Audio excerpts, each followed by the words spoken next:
Assalamualaikum warahmatullahi wabarakatuh. Salam rahayu, salam sehat, salam semangat. Ibu Dek doakan semoga sobat-sobat Dek selalu dalam keadaan sehat walafiat, rezekinya selalu lancar, selalu berbahagia dan selalu tetap semangat. Jumpa lagi di single podcast dari Kibledek Kantil. Di single podcast ini Kibledek itu memang mengkhususkan untuk menjawab pertanyaan-pertanyaan dari sobat-sobat Kibledek baik melalui email, melalui WA Kibledek Kantil atau dari komen. Oke, di sini ada pertanyaan yang bertanya tentang balung kuning atau tulang kuning. Jadi ada yang nyebutnya balung kuning, ada tulang kuning atau balung wangi dan sebagainya ya.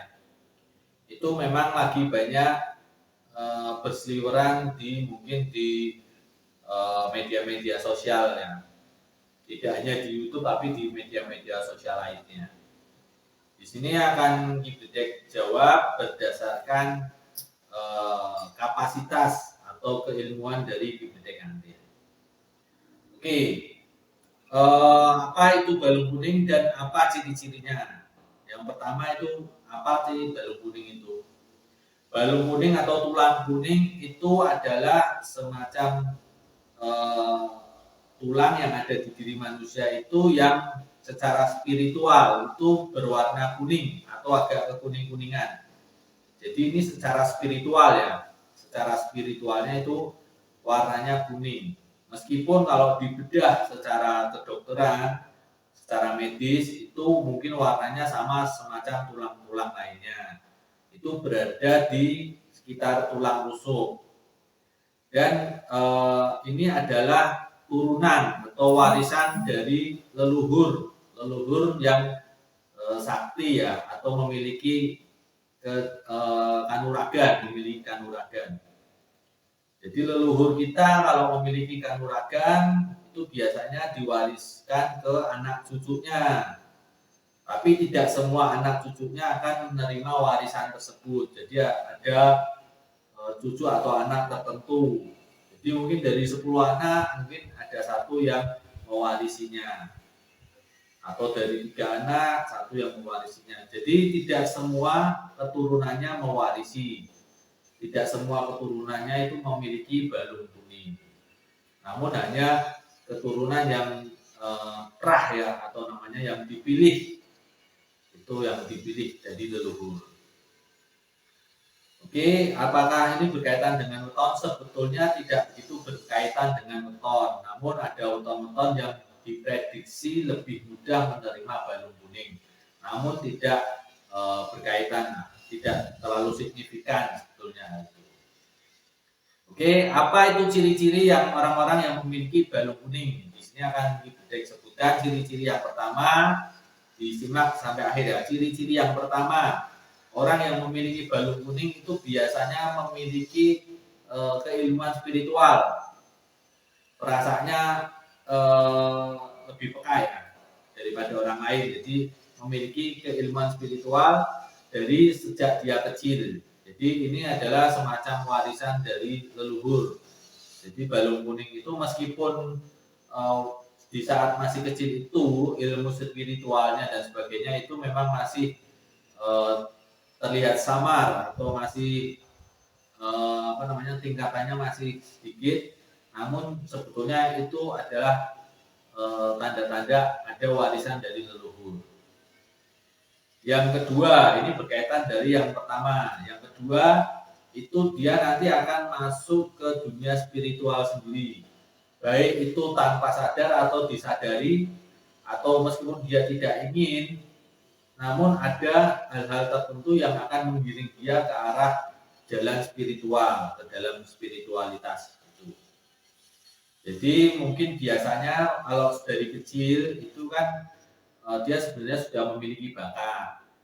Nanti biasanya bakat itu akan semakin terlihat itu berjalannya waktu. Nanti setelah di umur 40 tahun, biasanya di umur 40 tahun itu dia ada kecenderungan ketertarikan yang sangat besar ke bidang spiritual. Jadi akhirnya nanti dia akan masuk ke bidang spiritual tersebut. Memang tidak semua orang yang memiliki balung kuning ini akan terjun atau masuk ke dalam dunia spiritual.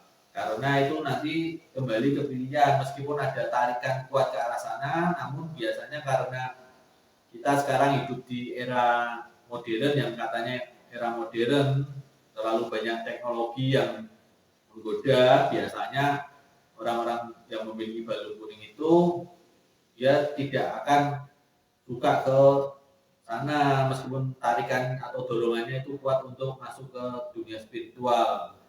Biasanya kalau kalah sama godaan-godaan duniawi ya dia berarti meskipun memiliki balung kuning namun tidak terjun ke dunia spiritual atau tidak mendalami dunia spiritual. Terus yang ketiga, ciri-ciri yang ketiga waktu kecil biasanya sakit-sakitan. Biasanya di sini kecenderungannya adalah sakit panas atau sakit yang lainnya. Tapi di sini kecenderungannya biasanya panas karena itu benturan antara energi manusianya dan energi astral. Biasanya kalau masih kecil benturan-benturan tersebut itu akan membuat atau ada dampak terhadap tubuh itu menjadi panas. Demam tinggi yang tinggi sekali ya. Kalau di bidang kedokteran penyebabnya itu apa itu susah untuk diketahui. Jadi panas tinggi tapi yang tidak diketahui penyebabnya biasanya semacam itu. Itu yang ciri ketiga. Yang keempat, ciri-ciri yang keempat itu adalah merasa selalu diawasi. Ini jadi meskipun dia dalam keadaan sendiri di tempat ruangan sendiri atau di rumah atau di mana lah, pokoknya dalam keadaan dia sendirian, dia itu merasa diawasi. Ada banyak pasang mata yang mengawasi dia.